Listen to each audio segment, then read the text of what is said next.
dia a todos. Muito bem. Sim, senhor. Pois bem, nós vamos novamente ter a oportunidade de abrir a palavra do Senhor, o texto da palavra do Senhor. E hoje o tema é o humanismo. O tema é humanismo. Nós temos estado a falar... muito obrigado, ajuda bastante.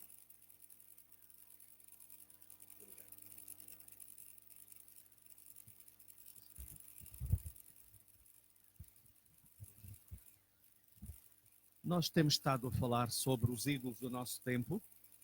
Já falámos sobre vários ídolos e hoje vamos falar sobre o humanismo. Mas eu gostaria, em primeiro lugar, de dizer aos irmãos e aos amigos aqui presentes qual é o sentido do humanismo que nós queremos aqui falar. Nós não nos estamos a referir ao humanismo aqui no sentido do humanismo, de um tratamento de respeito pela dignidade humana. Não estamos a falar disso. Também não estamos a falar de um outro significado do humanismo, que pode ser o que traz, que é um regresso às fontes, aos textos antigos no original. Portanto, ler os grandes documentos antigos, no grego, no latim, por aí fora. Não estamos a falar nisso. Nós estamos a falar em humanismo aqui, num sentido, é o sentido em que o ser humano é para si próprio o sentido da sua própria vida. O ser humano é a solução da sua própria existência. O ser humano tira Deus do cenário e fica ele próprio como referência última da vida. Ou seja, estamos a falar da atitude humanista como alguém que tem fé no próprio homem e não fé em Deus. Portanto, é a fé no próprio homem, é o homem querer fazer-se de Deus, e é neste sentido que nós estamos a falar do humanismo. E eu queria convidar-vos a nós abrirmos as nossas Bíblias naquela que é a primeira declaração humanista da história, a primeira declaração pública, que se encontra em Gênesis, no capítulo 11. Eu vou pedir, aliás, pode ser ao nosso irmão Fabrício, que leia dos versículos 1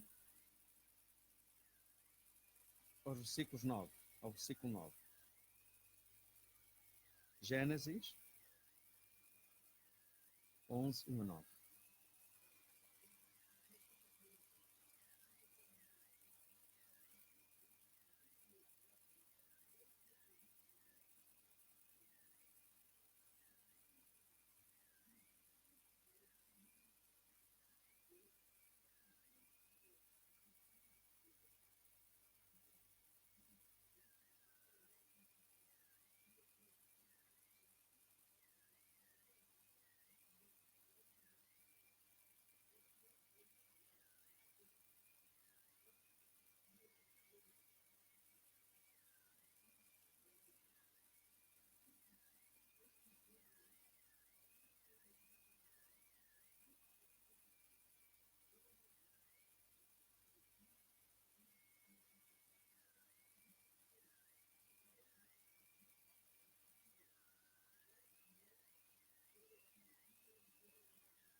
Muito obrigado. Quer dizer, irmãos, eu gostava de lembrar-vos o nosso contexto, porque aqui está. O livro de Gênesis é o livro dos começos de tudo. E nós sabemos que quando o Senhor Deus criou os céus e a terra e criou o homem, e lhe incumbiu o homem de ser o vice-rei da criação, o mordomo, de ser o intermediário entre a natureza, portanto a criação, e o próprio Deus. E não era o homem não era Deus, o homem trazia em si a semelhança de Deus e estava incumbido da tarefa de cuidar da criação e desenvolvê-la. Ao mesmo tempo, o homem sabia que, não sendo Deus, tinha um Criador a quem adorava. E o sábado lembrava precisamente isso. O que acontece é que nós sabemos que houve a tentação de Adão,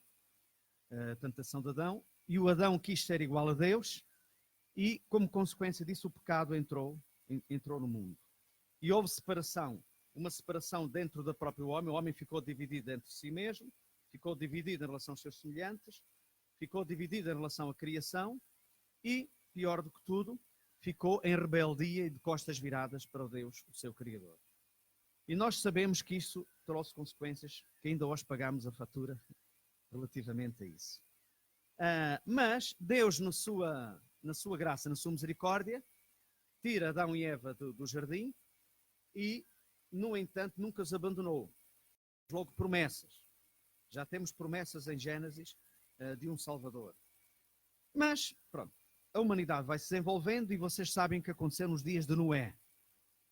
Nos dias de Noé, o mal terminado, a descrença era tão grande a descrença em Deus, os homens passaram a ter uma atitude humanista da descrença em Deus.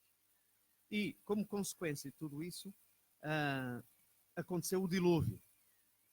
E tudo foi destruído, exceto Noé, a sua família e todas as espécies que estavam no barco. O que é que acontece? Portanto, houve uma queda novamente, houve um juízo de Deus. E quando eles saem da arca, há uma espécie de novo começo. O novo Éden. É um novo começo. Há uma recriação da parte de Deus. E, inclusivamente, Deus repete palavras como que o ser humano é a imagem e semelhança de Deus. E repete o mandato que eles tinham, a incumbência de administrar o universo. E que as próprias espécies se iam propagar.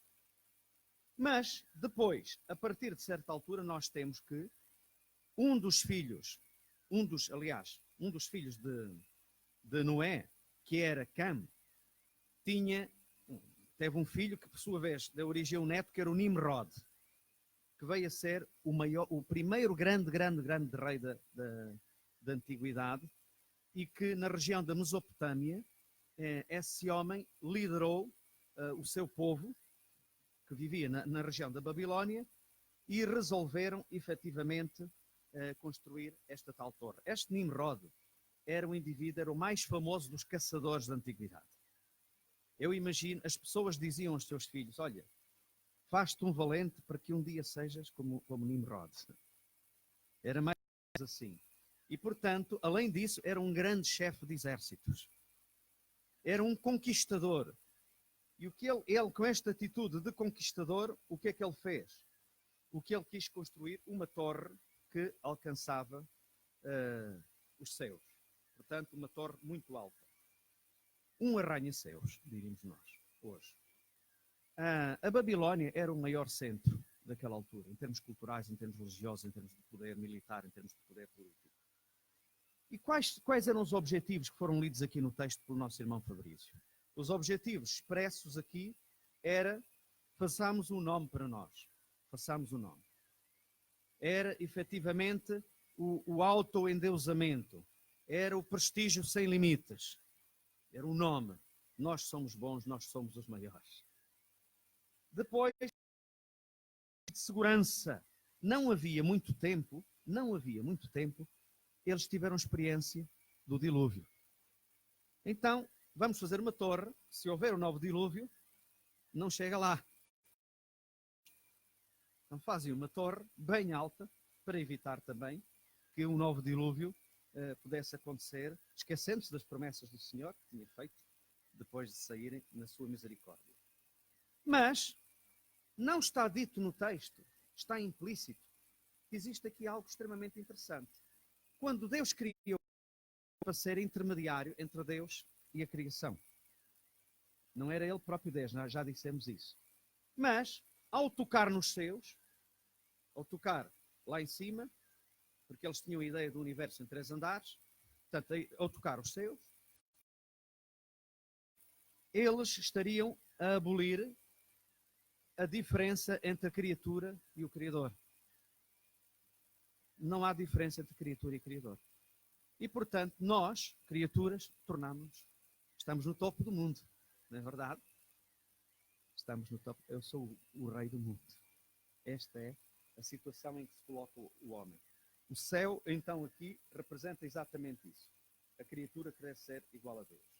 Nós vamos ouvir a leitura de 2 textos que mostram a atitude humanista, está bem? Que Deus já nos denuncia essa atitude humanista. Os irmãos não precisam de abrir, gostava que ouvissem, que é o primeiro em Salmos 2, 1 a 3.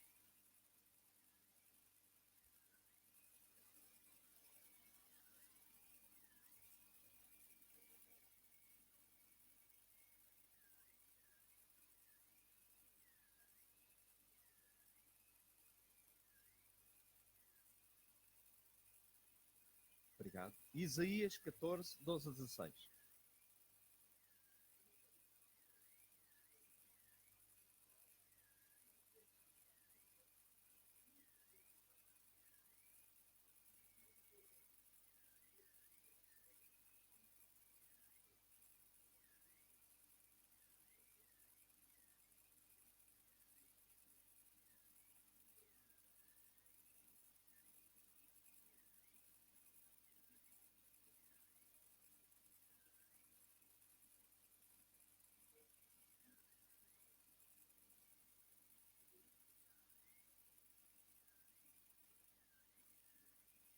Olhando para aquele cadáver, é este o homem que fazia estremecer a terra e tremer os reis.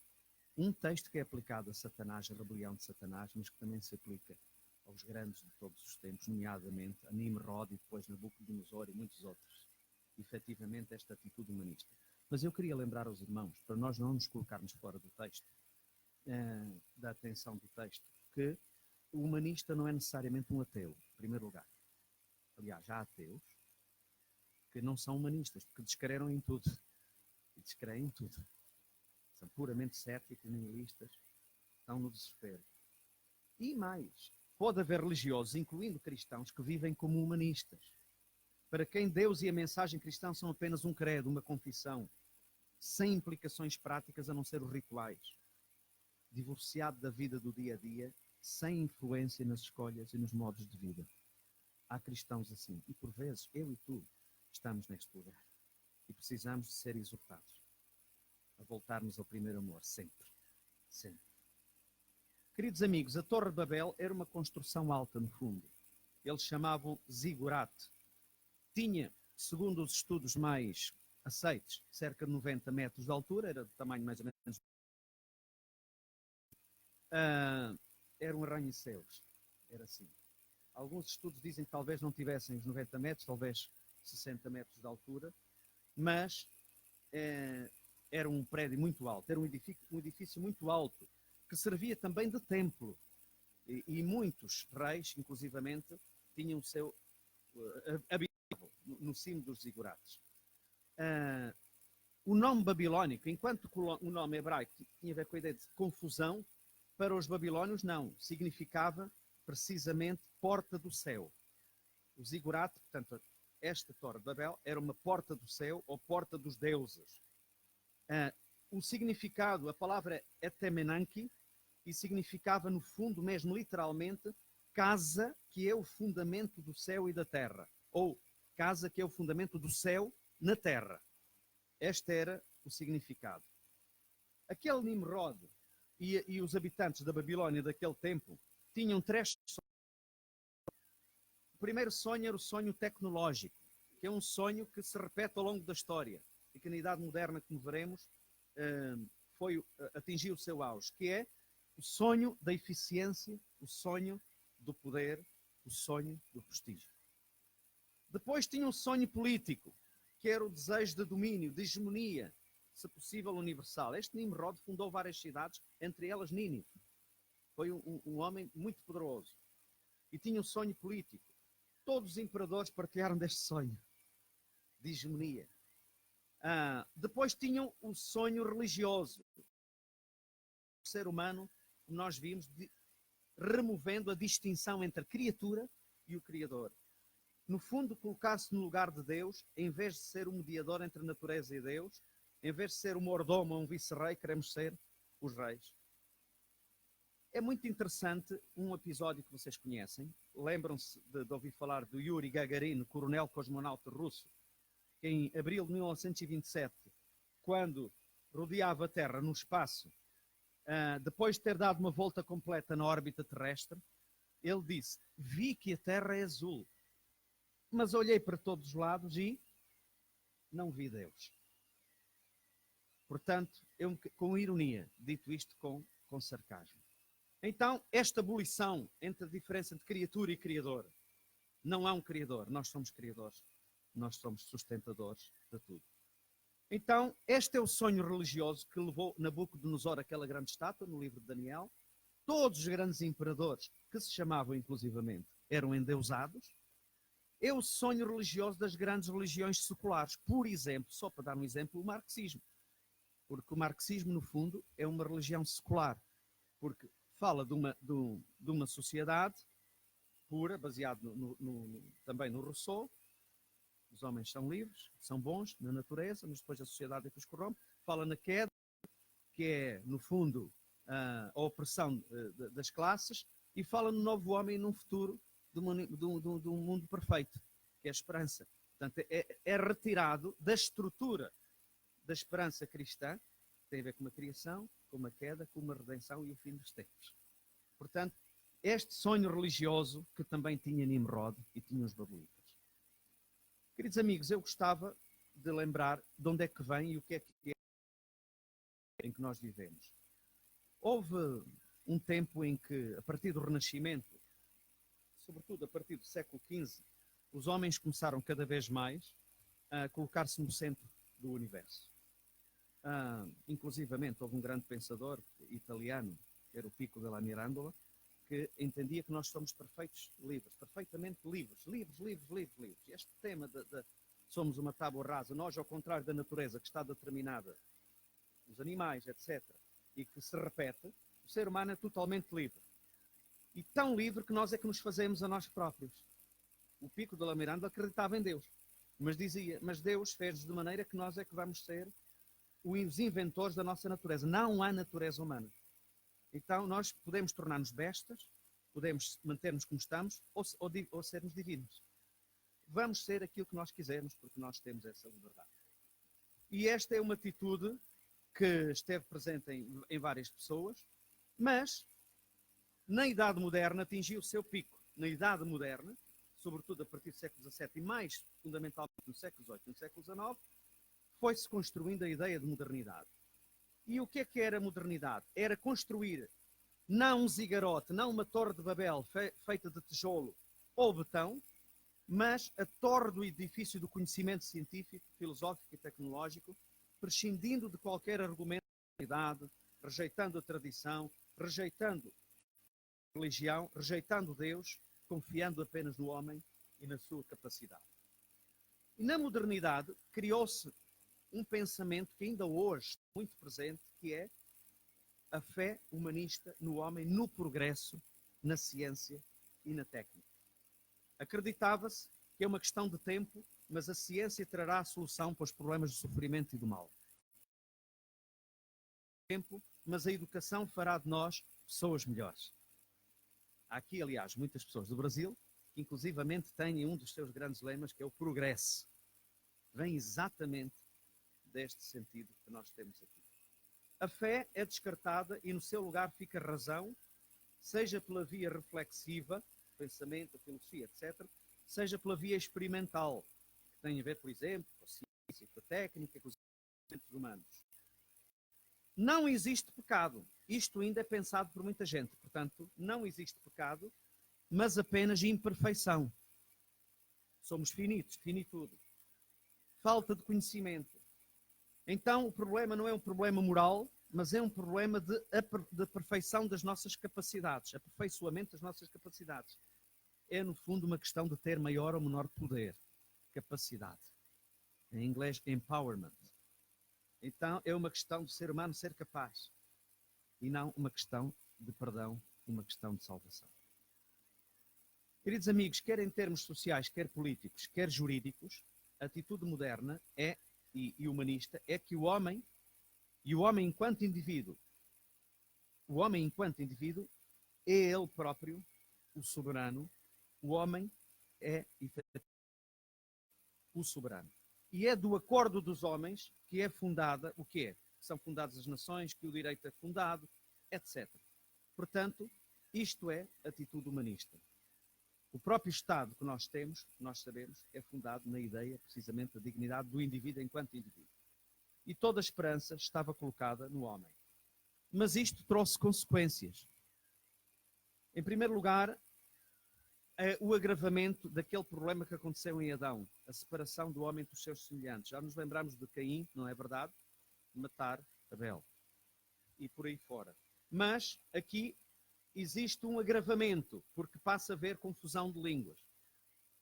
E está aqui a raiz dos racismos, das xenofobias, etc., que depois se foram desenvolvendo. Depois apareceram críticas de muita gente, pensadores como Nietzsche e outros mais, românticos, os existencialistas, começaram a fazer críticas a esta atitude arrogante, otimista, humanista. E as duas grandes guerras vieram, a Primeira e a Segunda Guerra Mundial, os grandes genocídios, stalinismo, de Stalin, de Hitler, etc. A traição dos líderes dos países descolonizados. Porquê?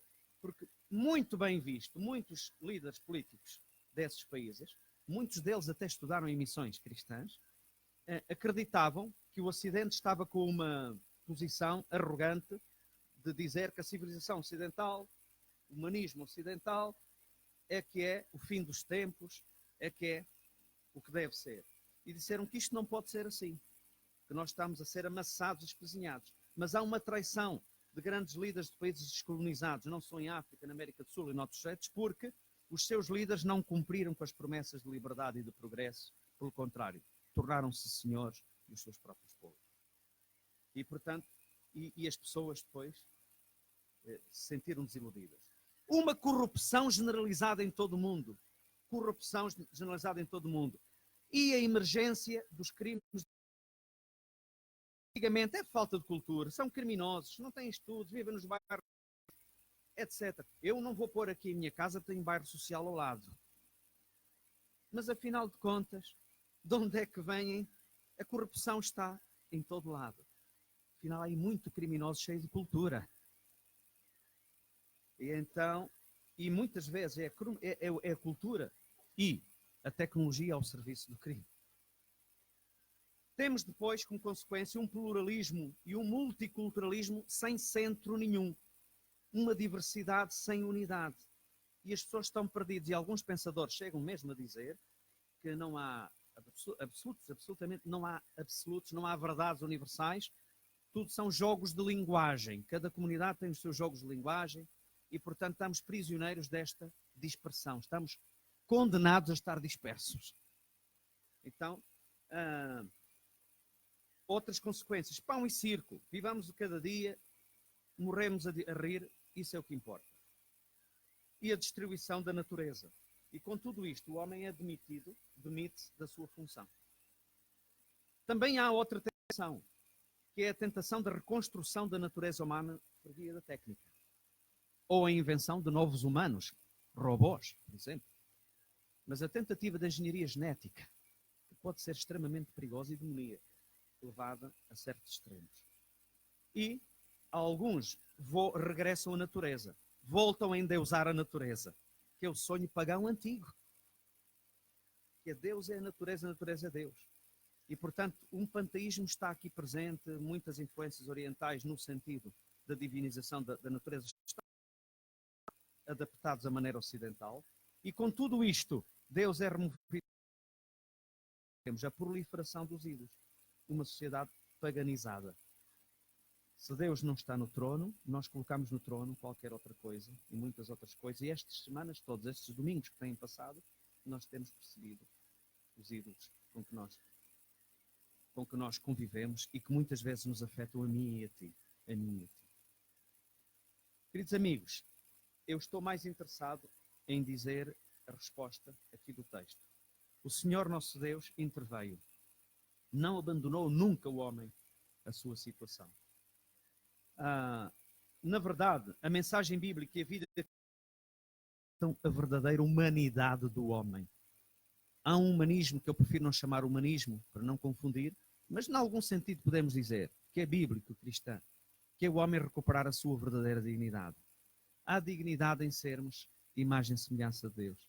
Há dignidade em o Senhor Jesus Cristo tomar a forma humana e ressuscitar num corpo ressurreto, num corpo glorificado. Há dignidade humana em nós sermos incumbidos de ser vice-reis, mordomos da criação.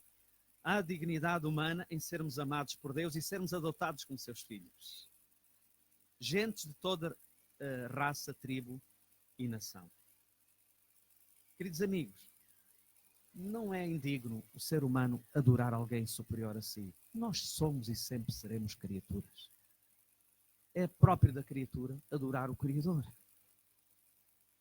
Não há nada de indigno. É sermos quem somos. E aí encontramos o nosso prazer e a nossa felicidade. É, efetivamente isso. O Criador. É próprio da criatura obedecer o Criador, porque esse é o Senhor, e porque a obediência é a expressão mais clara da criatura, de amor da criatura para com o Criador. A expressão mais clara de um ser que é criatura para com o seu Criador é a obediência. Por isso o Senhor Jesus nos dizia: vós me amais se fizerdes a minha vontade. É próprio da criatura obedecer o Criador. E, portanto, é importante nós lembrarmos disso. E, sobretudo, quando a obediência é convicta e motivada por gratidão, como a nossa irmã Raquel já esta manhã nos disse, na oração, sermos gratos, a gratidão e por amor. Querido amigo, querido irmão, Joaquim Rogério, como é que na tua vida vives? Estás a querer construir zigurates, torres de Babel, um nome para ti?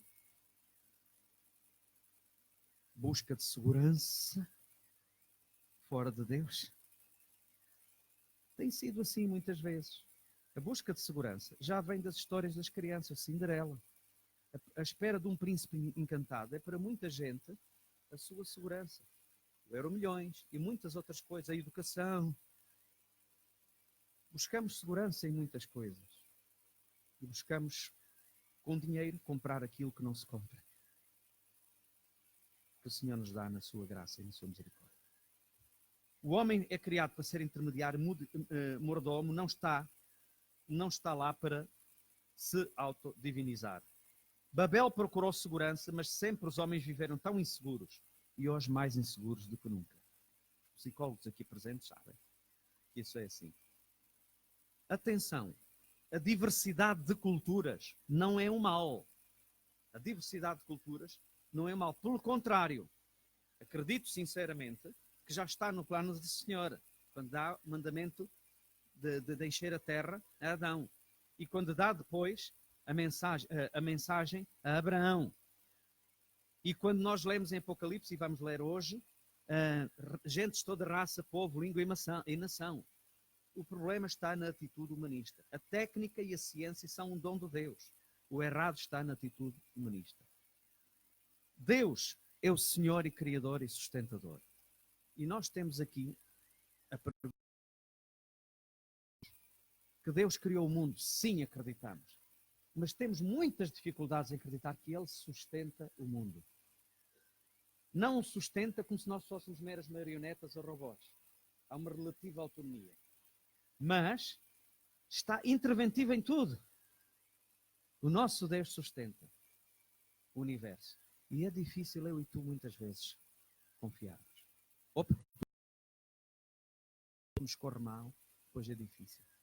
Eu há pouco tempo tive uma dificuldade muito grande, vocês sabem, oraram por mim, quando eu estive com aquele problema de saúde complicado, e naquele momento foi uma luta muito grande para este humanismo sair cá de dentro.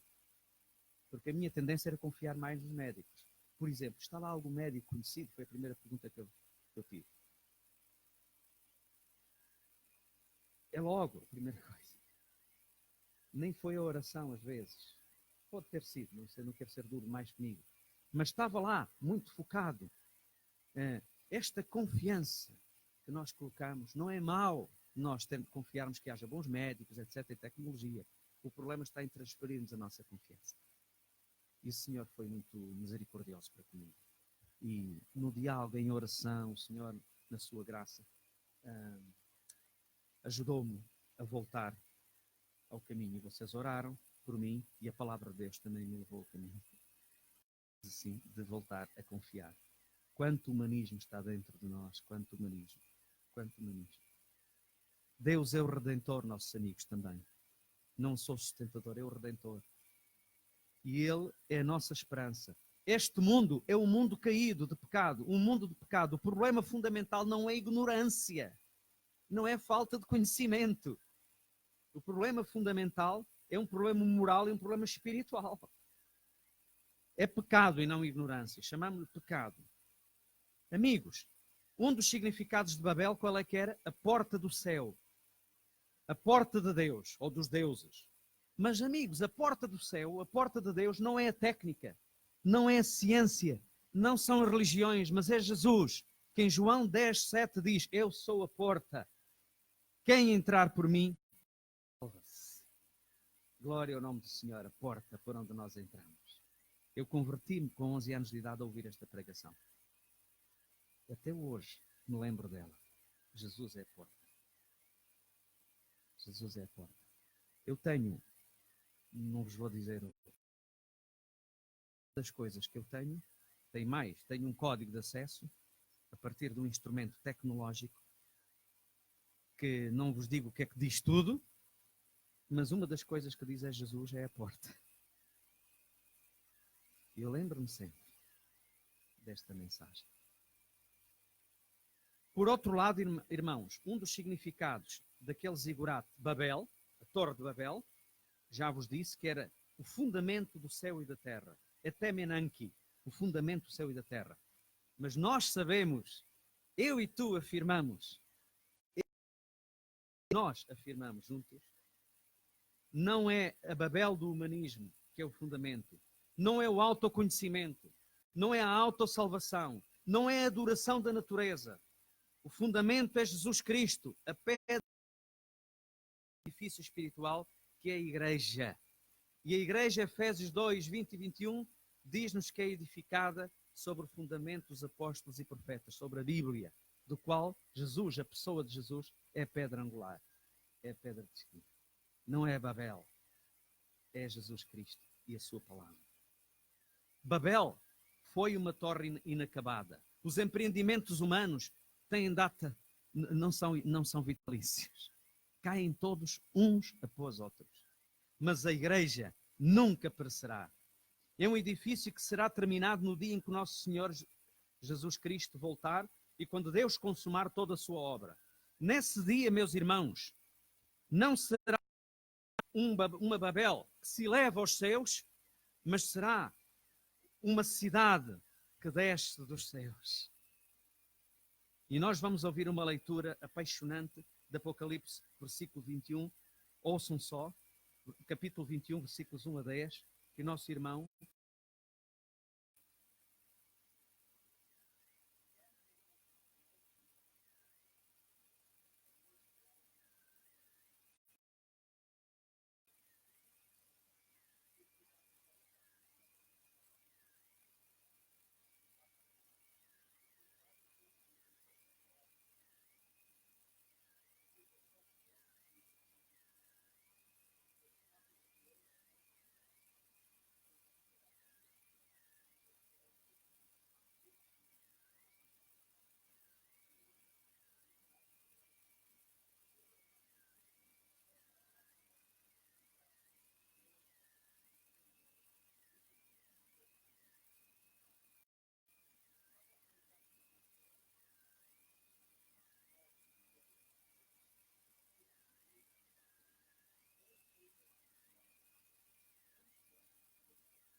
a atitude humanista é construirmos uma torre para conquistarmos o Nimrod, o caçador, conquistarmos o céu, o trono, mas salvarmos de cima de Deus. Nossa. E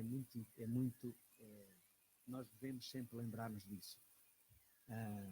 O caminho cristão não é de ascender. Como todos os gnosticismos, todas as religiões. Os mórmons, por exemplo. A religião mórmon assenta neste pressuposto. Sermos deuses. Ascender. A atitude correta é a atitude. Vem dos... E a salvação vem dos céus e começou por vir na pessoa de Jesus que se humilhou. Despiu-se da sua glória. E nós... Não é um caminho ascendente, mas descendente. No sentido, não de não tem valor nenhum, não é nada disso. É uma atitude, efetivamente, de reconhecer. Eu sou João Batista, não sou Cristo. Ponte para o Senhor, aquele que é o Cordeiro de Deus que tira o pecado do mundo e que voltará. Nesse dia que aquilo foi lido, nesse dia, povos da consumação, indivíduos de todas as raças, tribos e nações, e cada um de nós estará lá. Cada um de nós estará lá.